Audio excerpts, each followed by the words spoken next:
So good morning everyone and I welcome you all to Saurabh Pandey UPSC YouTube channel के अंदर। शुरू करते हैं आज के टॉपिक्स को। पहला टॉपिक है दैट इज़ सिफेलोपॉड। सिफेलोपॉड ये साइंस टेक का टॉपिक है। इंडिया के स्टील फ्रेम ब्यूरोक्रेसी पॉलिटी से रिलेटेड ये टॉपिक है। Then we have WTO dispute settlement economy से रिलेटेड ये टॉपिक है। India and critical minerals geography का टॉपिक है। Reimposition of protected area regime की बात अगर की गई तो इंटरनल सिक्योरिटी का ये टॉपिक आपका है। Switzerland and EFTA IR plus economy का टॉपिक है।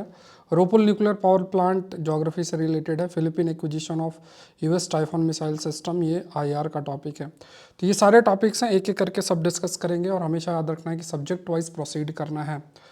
और क्वेश्चन देख लेते हैं मेंस का। Indian bureaucracy steel frame nature will make it less useful in present democratic decentralised and digital era. ठीक है, तो यहाँ पे देखो तीन शब्द है, तीनों पे आपको लिखना है। दैट इज डेमोक्रेटिक, डिसेंट्रलाइज्ड और डिजिटल एरा के कंटेक्स्ट में है। अपने आंसर का इवेल्युएशन के लिए आप आकलन सीरीज का हिस्सा बन सकते हैं, आकलन प्लस का जो है हिस्सा बन सकते हैं। कोई क्वेरी है तो इस नंबर पर आपको मैसेज करना है। क्वेश्चन देख लो। Fish bone structure recently seen in news is associated with which of the following.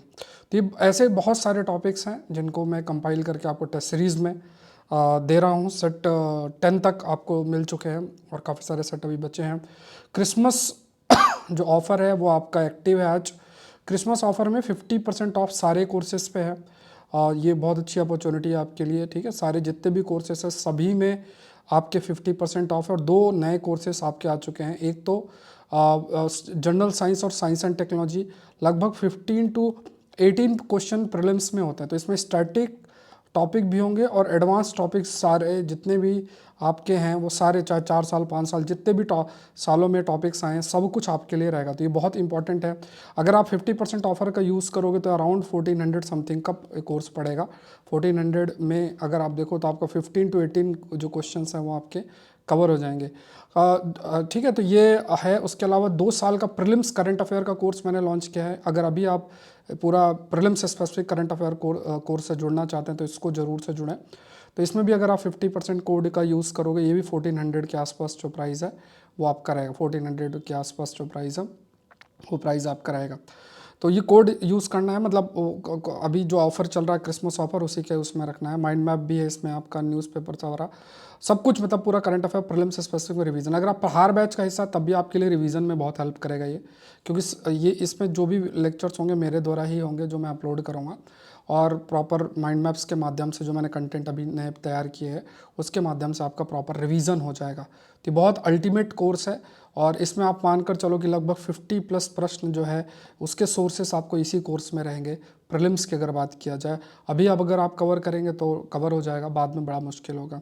बाकी कंप्लीट क्रैश कोर्स है। इस कोर्स का आप हिस्सा बनते हो तो सारे कोर्सेज जितने भी कंटेंट हैं वो आपको इसमें अवेलेबल रहेंगे। मतलब फिर अगर आप इसका हिस्सा हो तो इसमें आपको साइंस एंड टेक भी मिलेगा, इसमें आपको जो है करंट अफेयर्स भी रहेगा। तो इसमें भी 50% आपका ऑफ है। ठीक है, स्टार्ट करते हैं। तो जैसा मैंने आपको बताया कि क्रिसमस ऑफर है, 50% ऑफ है। और साइंस एंड टेक्नोलॉजी का कोर्स लॉन्च हो चुका है। 2 साल के प्रीलिम्स का जो 2 इयर्स प्रीलिम्स करंट अफेयर्स का कोर्स भी लॉन्च हो चुका है। तो दोनों का प्राइस अगर डिस्काउंट करोगे तो अगर ऑफर में आप लेते हैं तो दैट इज़ अराउंड 1400 के आसपास प्राइस आपका रहेगा। ठीक है, तो ज़रूर से हिस्सा आपको बनना है। शुरू करते हैं। पहला सिफेलोपॉड के ऊपर है, सिफेलोपॉड इनसाइट्स। से सिफेलोपॉड्स मतलब जैसे जनरली ये जो पूरे हैं जो कैटेगरी ऑफ मोलस्क के अंदर आते हैं ये, तो ये सिफेलोपॉड्स के अंदर हम कंसिडर करते हैं इसमें, है ना, जिसमें कटल फिश, ऑक्टोपस, स्क्वीड और ये सब आपका होता है। इनकी साइज़ आपकी वेरी करती है। जाइंट साइज़ भी हो सकती है, जैसे जाइंट स्क्विड जिसे हम आर्किटी ट्यूथियस और कोलोसल स्क्विड शब्द उसके लिए यूज़ कर सकते हैं। इनकी साइज़ लगभग it can exceed up to 40 feet in length and weigh इसका 450 kg तक हो सकता है। इसके हैबिटेट भी वेरी कर सकती है, मतलब ओशन के डेप्थ तक में भी ये वेरी कर सकते हैं। और ये लाइक हंटिंग भी कर सकते हैं, प्लस जो भी एक तो हंटिंग भी कर सकते हैं और दूसरे इनमें से कई ऐसे भी हैं जो कि लाइक फ्लोटिंग डेब्रिस, मतलब जो भी समुद्र में चीज़ें तैर रही होती हैं उसको भी ये कंज्यूम आपका करते हैं। तो यहाँ पे 2 इसके क्लासेस है। एक को बोलते हैं सोलियोजियाई जिसमें ऑक्टोपस, स्क्विड, कटल फिश होता है, और एक होता है नॉचुलियोजियाई जिसमें है ना, तो इसमें नॉटिलस और एलो नॉटिलस आपका इंक्लूडेड होता है। तो मतलब देखो इतना टेक्निकल नहीं जाना, लेकिन बस आपको ये ध्यान में रखना है कि कुछ ऐसी स्पीसीज़ हैं जिनके बारे में ध्यान में रखना। अगर आपसे पूछा जाए कि रिसेंटली न्यूज़ में थी तो ये क्या थी, तो उसका भी आइडिया जो है वो हमको होना चाहिए। ठीक है, तो ये कुछ पॉइंट्स आपको ध्यान में रखना है। इसके लिए काफ़ी इनके कंजर्वेशन के लिए भी एफर्ट्स आपके लिए जा रहे हैं। इंडिया के स्टील फ्रेम के ऊपर है, यहाँ पे स्टील फ्रेम शब्द यहाँ पे मेंशन्ड है। तो स्टील फ्रेम जब यहाँ शब्द मेंशन्ड है, व्हाट डज इट मीन?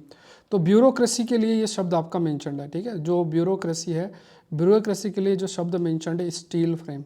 क्यों स्टील फ्रेम शब्द मेंशन्ड है? क्योंकि जो ब्यूरोक्रेसी होता है इसका इम्पर्सनल नेचर होता है, मतलब किसी पर्सनल स्पेसिफिक नहीं, मतलब जो भी चीज़ें होती हैं वो रूल बेस्ड होती हैं।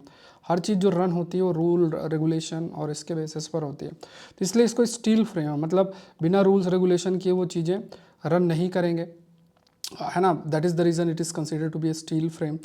तो ये चीज़ आपकी कही गई। तो क्या आज के समय में जब हम कहते हैं कि आपको ज़्यादा इनोवेशन करना है, ऐसी स्थिति है ना, तो ऐसे जो ब्यूरोक्रेटिक सिस्टम है तो क्या ये कितने रेलिवेंट होंगे? तो कहा जाता है कि इतना रेलिवेंट नहीं होगा जिस तरीके से अगर चीज़ें सिर्फ मतलब एक स्टील फ्रेम की तरह या फिर रूल्स रेगुलेशन के माध्यम से ही चीज़ें अगर सिर्फ रन होती हैं। सो एक तरफ आपको इकोनॉमिक ग्रोथ की तरफ जाना है, ठीक है, एक तरफ you have to move towards economic growth, फिर आपको इनोवेशन की बात करनी है। तो यहाँ पे इंडिया के अंदर देखा जाए जहाँ रैपिड इकोनॉमिक ग्रोथ भी है और इनोवेशन को एग्जिस्ट करता है ना। तो एक तरफ आपको इकोनॉमिक ग्रोथ है, फिर आपको स्पेस मेंटेन करके रखना है इनोवेशन के लिए। फिर विद इन सोसाइटी तो इनकम इनइक्वालिटी है, मतलब किसी के पास किसी की इनकम ज़्यादा है, किसी की कम है। और ब्यूरोक्रेसी जो है, जो आपकी नौकरशाही है, वो भी इतनी एफिशिएंटली काम नहीं कर रही है। तो यहाँ पे जो आईएएस जो है, जिसमें जो सिविल सर्विस का आप कह सकते हैं एक हाईएस्ट एडमिनिस्ट्रेटिव सर्विस है, तो यहाँ पे हमारे देश के अंदर जो भी गवर्नेंस कैरी आउट किया जाता है, जो एक सिस्टम है जिसके तहत चीज़ें रन की जाती हैं, उसका एक महत्वपूर्ण पिलर के रूप में काम जो है आईएएस के द्वारा आपका किया जाता है। तो यहाँ पे कहा गया है कि अभी अगर हमें अपना असली में जो आर्थिक पोटेंशियल को अगर रियलाइज़ करना है तो आईएएस इंडियन एडमिनिस्ट्रेटिव सर्विस के अंदर रिफॉर्म्स की बहुत ज़रूरी है। तो आईएएस इसी स्टील फ्रेम भी कहा जाता है क्योंकि चीज़ें रन हो रही, जैसे कॉलोनियल ब्रिटिश एरा टाइम में पहले से आईसीएस बोलते थे इंडियन सिविल सर्विस, अब इंडियन एडमिनिस्ट्रेटिव सर्विस बोलते हैं है। और यहाँ पे कहा गया कि आज के टाइम पे या पहले से जो रोल है गवर्नेंस के अंदर, एक महत्वपूर्ण रोल जो है प्ले आपका किया जा रहा है। लेकिन अब आज के समय में देखा जाए तो काफ़ी सारे चैलेंजेस जो है वो इमर्ज आपका हो रहे हैं। जैसे आईएएस का पॉलिटिसाइजेशन है। अब आप देखोगे कि जैसे ही कोई पॉलिटिकल पार्टी पावर में आती है तो तुरंत ट्रांसफ़र और ये सब होने लगते हैं। क्यों? क्योंकि सर्टेन जो आप कह सकते हैं जो ऑफिसर्स हैं उनका इंक्लिनेशन एक पर्टिकुलर पॉलिटिकल पार्टी की तरफ होता है, दूसरा नहीं होता। तो पॉलिटिसाइजेशन जो है आईएएस का काफ़ी देखने को मिलता है, पॉलिटिकल लॉयल्टी जो है देखने को मिलती है। तो एक तरफ हम कहते हैं ब्यूरोक्रेसी का एक नेचर होना चाहिए न्यूट्रलिटी, बट वो न्यूट्रलिटी काफ़ी लैकिंग है। जो आपका मोरालिटी होना चाहिए, जो प्रोफेशनलिज्म होना चाहिए, उसकी कमी जो है वो देखने को मिल रही है। करप्शन इनएफिशिएंसी बहुत ज़्यादा प्रेवलेंट आपकी हो गई है।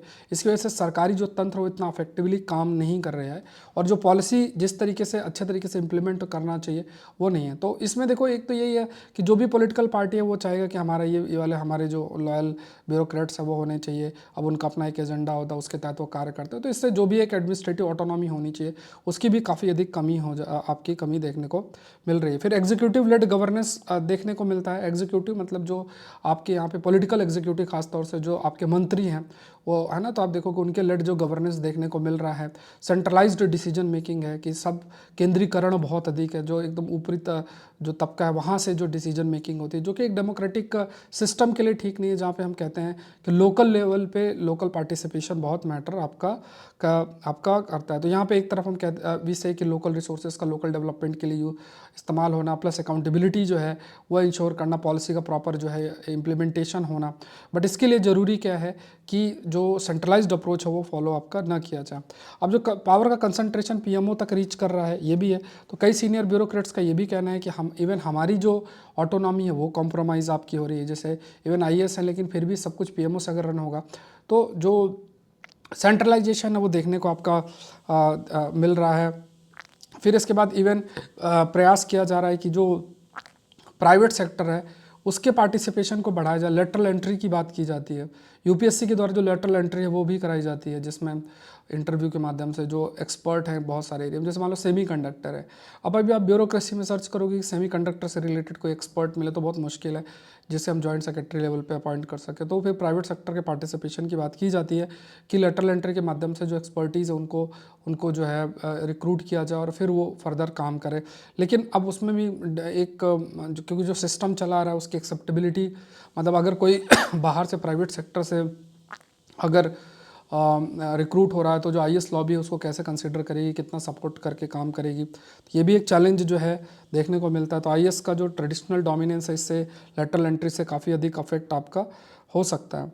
फिर इसमें कहा गया कि propose US department of government efficiency DOGE offers and reforming Indian administrative apparatus, मतलब जैसे डॉज है जो कि यूएस डिपार्टमेंट ऑफ है ना, यूएस डिपार्टमेंट का कि कैसे गवर्नमेंट के अंदर एफिशिएंसी लाया जाए, तो इसमें भी इनएफिशिएंसी कैसे रिड्यूस किया जाए, जो डिफरेंट एक्सपर्टीज अलग अलग सेक्टर्स के हैं उनको कैसे इंक्लूड आपका किया जाए, प्लस कैसे जो सिमिलर एडवाइजरी बॉडी भारत के अंदर है ना, वो कैसे ब्यूरोक्रेसी के अंदर जो एफिशिएंसी उसको आइडेंटिफाई करे, और जो डिसीजन मेकिंग है उसमें एक डेटा का महत्वपूर्ण रोल हो।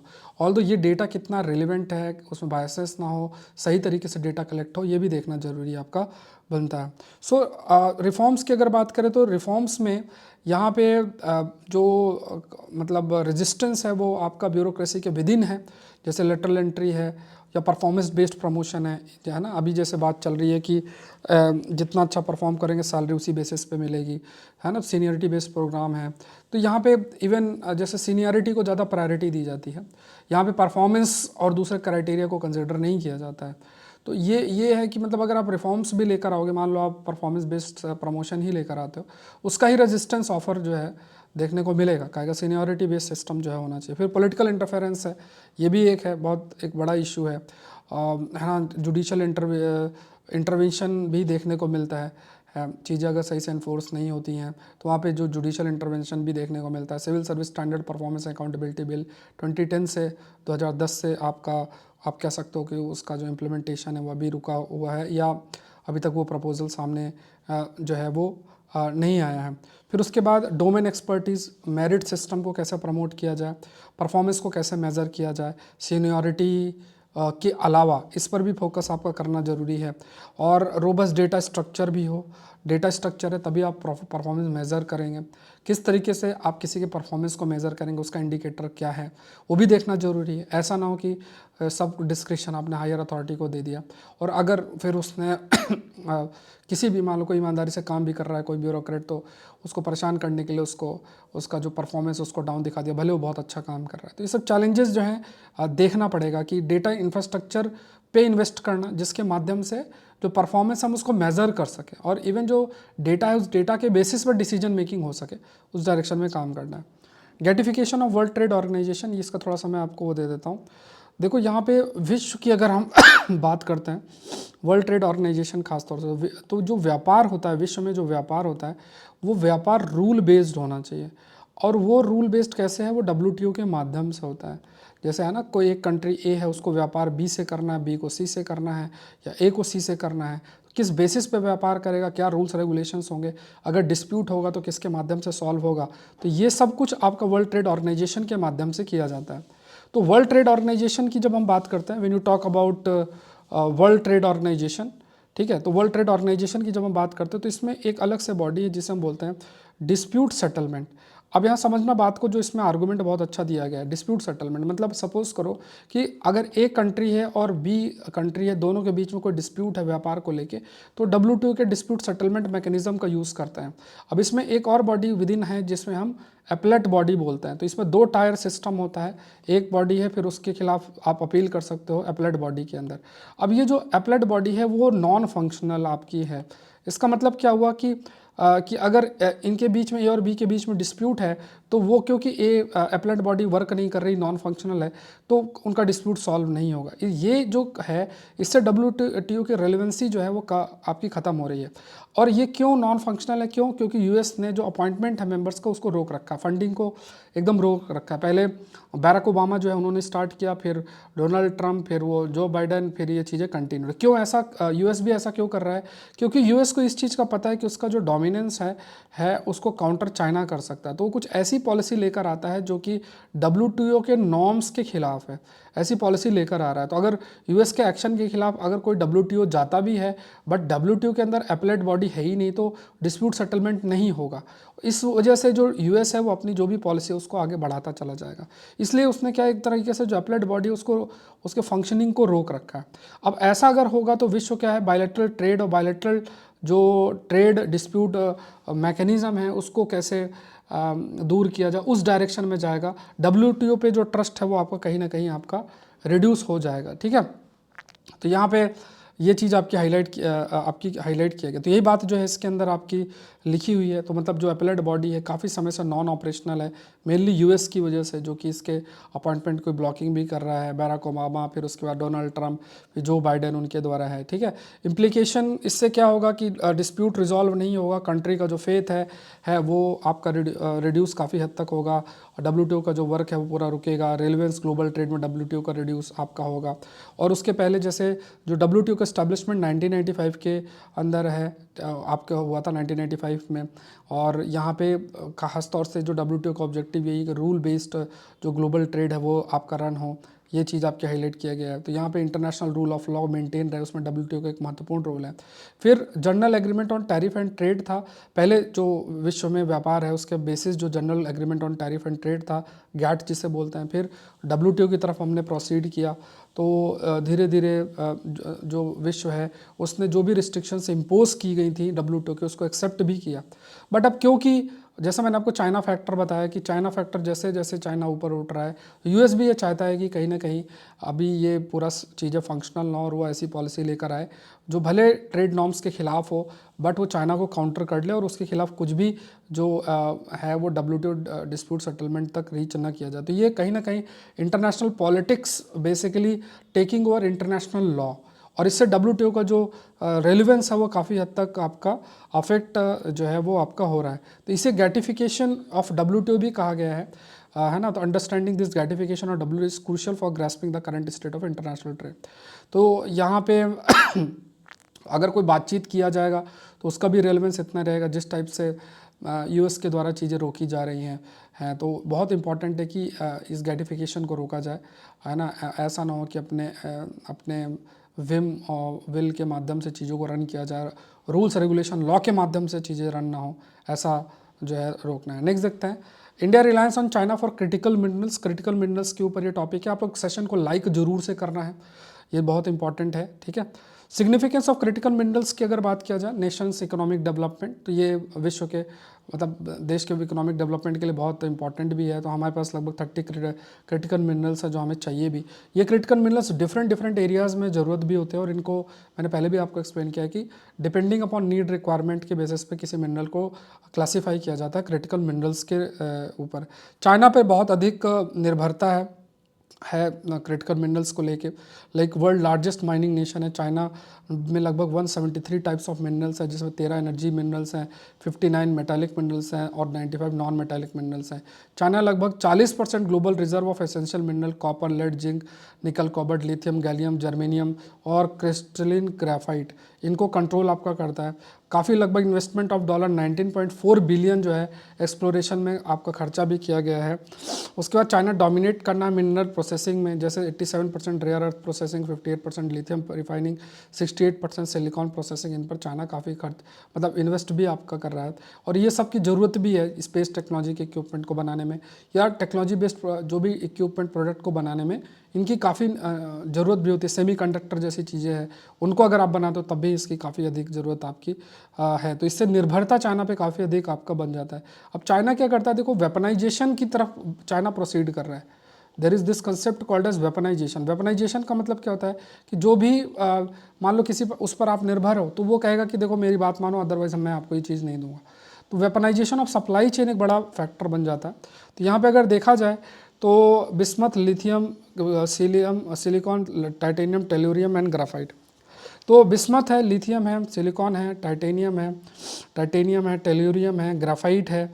ये आपके 6 क्रिटिकल मिनरल्स हैं जिसकी डिपेंडेंसी हमारी काफ़ी हद तक है, चाइना पर भी हमारी काफ़ी अधिकता है, और ये किस तरीके से हम मीट करते हैं ये एक मैटर ऑफ कंसर्न है।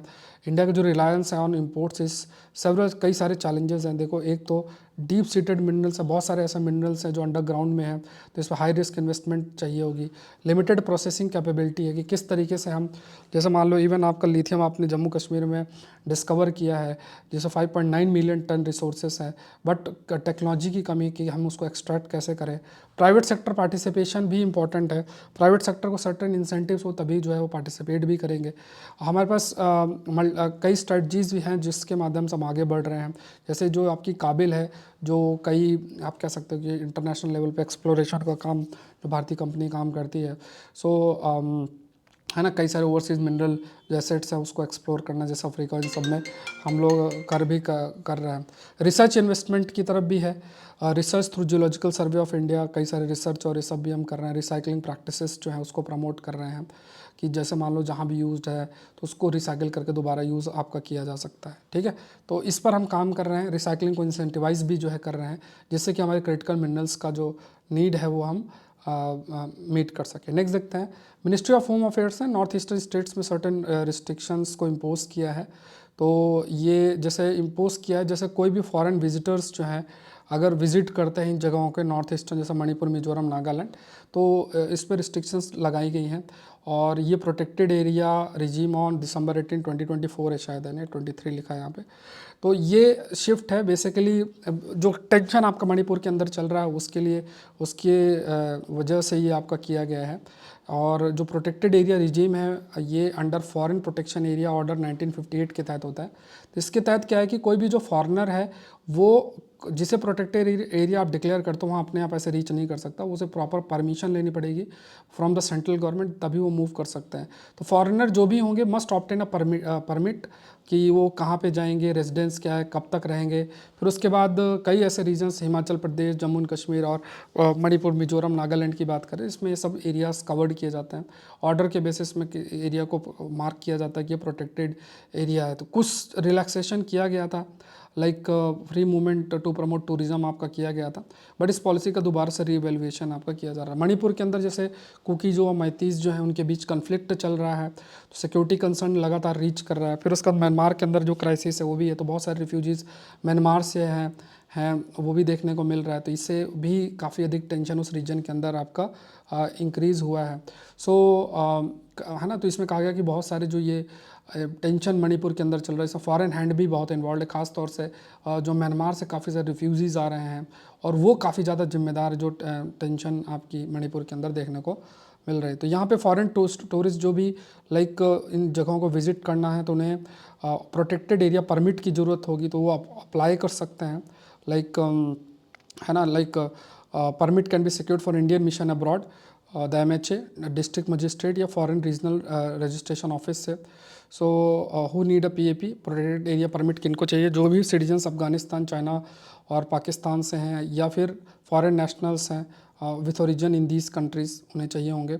और फिर अपॉन अराइवल जो भी फॉरेनर्स हैं must registered with the local foreigner registration officer with in 24 hours में उन्हें रजिस्ट्रेशन जो है वो करना पड़ेगा, ठीक है। तो ये फैक्ट्स थोड़े से ध्यान में रखना है। नेक्स्ट देखते हैं, most favoured nation not to hit India EFTA pact. Most favoured nation का यहाँ मतलब क्या हुआ, मोस्ट फेवर्ड नेशन मतलब जैसे ये एक नॉर्म है विद इन WTO के अंदर होता है।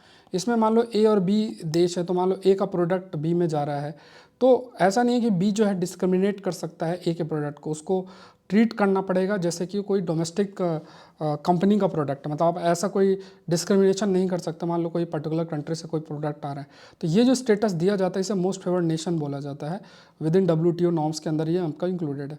सो अगर कहा गया कि अगर मोस्ट फेवर्ड नेशन का क्लॉज को सस्पेंड किया गया है स्विट्जरलैंड के द्वारा, तो यहाँ पर टेम्परेली सस्पेंड किया गया है in its double taxation avoidance agreement. तो ये कहा गया कि जो अभी हाल फिलहाल EFTA साइन किया गया था, यूरोपियन फ्री ट्रेड एसोसिएशन, जो एग्रीमेंट साइन किया गया था जिसमें आइसलैंड, लिechtenstein, नॉर्वे, स्विट्ज़रलैंड और ये सब इन्वॉल्व थे भारत के साथ, तो कहा गया कि ये चीज़ उसको अफेक्ट नहीं करेगा।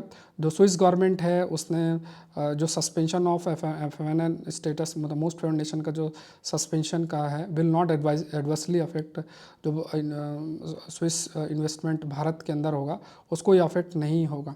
नहीं करेगा। इन्वेस्टमेंट कमिटमेंट जो है वो मेंटेन रहेगा, जो पहले से इन्वेस्टमेंट कमिटमेंट है, लगभग $100 बिलियन इन्वेस्टमेंट कमिटमेंट है from the EFTA over the next 15 years. Foreign direct investment का कमिटमेंट है, वो सारी चीज़ें जो है वो मेंटेन रहेंगी। नेक्स्ट देखते हैं, रोपुर न्यूक्लियर पावर प्लांट ओवरव्यू देखा गया। तो ये पावर प्लांट आपका बांग्लादेश का फर्स्ट न्यूक्लियर पावर फैसिलिटी है, पबना डिस्ट्रिक्ट ऑफ बांग्लादेश के अंदर है। इससे एनर्जी सिक्योरिटी को इन्हांस करना, साथ में फॉसिल फ्यूल पे जो रिलायंस और रिड्यूस करना, क्योंकि न्यूक्लियर पावर प्लांट है तो इससे जो एनर्जी है उसका प्रोडक्शन आपका किया जाएगा। और इसमें लगभग 2400 मेगावाट के 2 रिएक्टर्स आपके डेवलप किए जाएंगे रशियन टेक्नोलॉजी का इस्तेमाल करके, ठीक है, फैक्ट याद रखना है। बांग्लादेश एंटीग्राफ्ट, अच्छा चलो ये दूसरा है, ये इमेज है। फिलीपींस जो है acquisition of US Typhon missile system, तो ये अपनी समुद्री सुरक्षा के लिए, क्योंकि देखो साउथ चाइना सी रीजन जो है, जो आपका साउथ चाइना सी रीजन है, उसमें कहीं ना कहीं जो फिलीपींस है वो काउंटर करना चाहता है चाइना के प्रेजेंस को। तो चाइना के प्रेजेंस को अगर फिलीपींस को काउंटर करना है ना, तो वहाँ पे क्या है कि उसको सुरक्षा के लिए, समुद्री सुरक्षा के लिए ज़रूरत पड़ेगी, क्योंकि साउथ चाइना सी रीजन में चाइना लगातार अपने क्लेम को बढ़ाता जा रहा है कि ये मेरा रीजन है, ये मेरा रीजन है। उसने इमेजिनरी एक 9 डैश लाइन बना रखी है, उस बेसिस पे अपने क्लेम को बढ़ाता जा रहा है। तो इससे कहीं ना कहीं समुद्री सुरक्षा की एक चिंता भी हुई है। तो फिलीपींस अपने सुरक्षा को, समुद्री सुरक्षा को इंश्योर करने के लिए US का टाइफन मिसाइल सिस्टम जो है लेने की बात आपका कर रहा है। तो यहाँ पे US army deployed the Typhon missile system northern Philippines joint military exercise के लिए। चाइना ने इसके खिलाफ वार्निंग भी ऑल्दो जो है जारी की है। तो यहाँ पे typhoon missile system northern Philippines के अंदर है। अब उसमें रीजनल टेंशन इंक्रीज भी हो गया। अब देखो किस टाइप से चाइना रिएक्ट करता है। क्रिसमस ऑफर है, सारे कोर्सेज में 50% ऑफ है, इसको मिस बिल्कुल भी नहीं करना है। कोई क्वेरी है तो नंबर मैंने दे रखा है, उस पर आप मैसेज करो। जर्नल साइंस और साइंस एंड टेक्नोलॉजी पे कोर्स लॉन्च हो चुका है। 15 से 18 क्वेश्चन प्रीलिम्स के अंदर आते हैं, तो इसको मैं पूरे तरीके से बेसिक से लेकर एडवांस तक सारा कवरेज रहेगा इसमें। 50% इसमें ऑफ है, लगभग 1400 के आसपास इसमें आपका हो जाएगा। और 2 ईयर्स का रिवीजन कोर्स है ये। अगर आप भले प्रहार बैच का हिस्सा, फिर भी ये कोर्स आपके लिए बहुत हेल्पफुल है। इसमें 15% ऑफ है, लगभग ये भी 1500 है में। अगर आप डिस्काउंट कोड यूज़ करोगे तो आपको अवेलेबल रहेगा।